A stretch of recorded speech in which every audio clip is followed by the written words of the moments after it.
when I came to Krishna Consciousness, I was really very shy. I was like a really shy girl, shy lady, young woman. And my first 10 years of Krishna Consciousness, my spiritual master sent me to Africa. And so we were preaching, we were teaching in Africa. And then we came back from Africa after about, I think it was 8 or 9 years.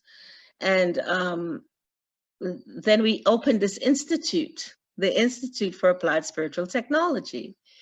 And when we started teaching, we started going into the universities, and we started, you know, reaching out to urbanites, very educated people.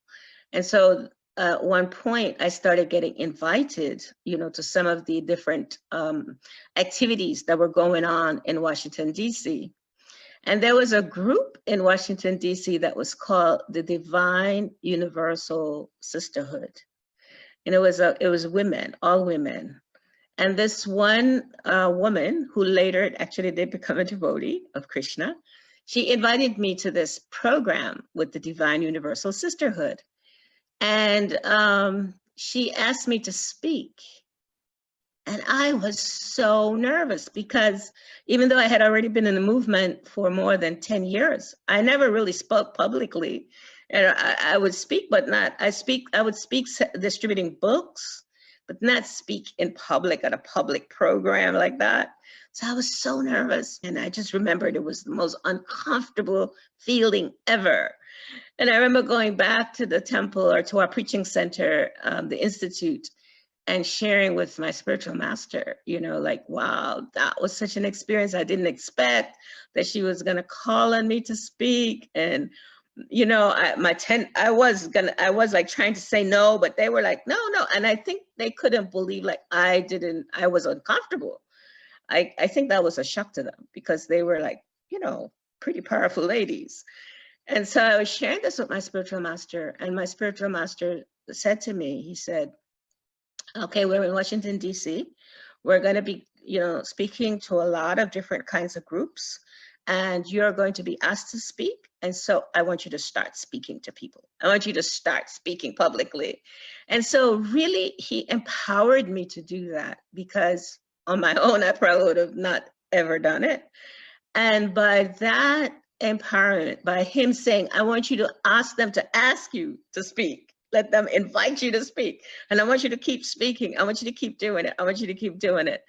And by me doing that in later years, I actually, you know, I still get a little nervous, but nothing like how I used to get, you know. And so now I can speak in front of hundreds of people, and you know, it's not like a big, you know, fear like it used to be. So that fear, I somehow overcame that fear by doing it, by doing the exact thing I was fearful about.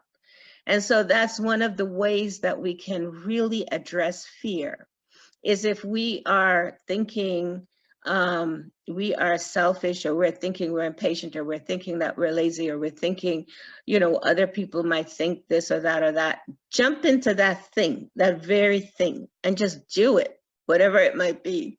Just do that. If it, you know, and in the beginning, it might feel a little uncomfortable. Yeah, it will probably feel a lot uncomfortable.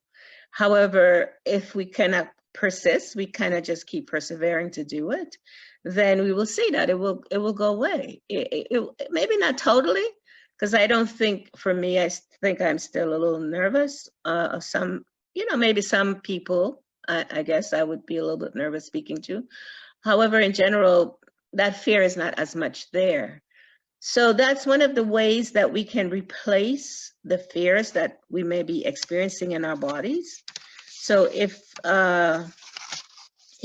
we're thinking that we would be worthless, if we're thinking we would be unlovable, then do things that would be lovable, do things that would be worthwhile, do those things, and step into it and own it and be it.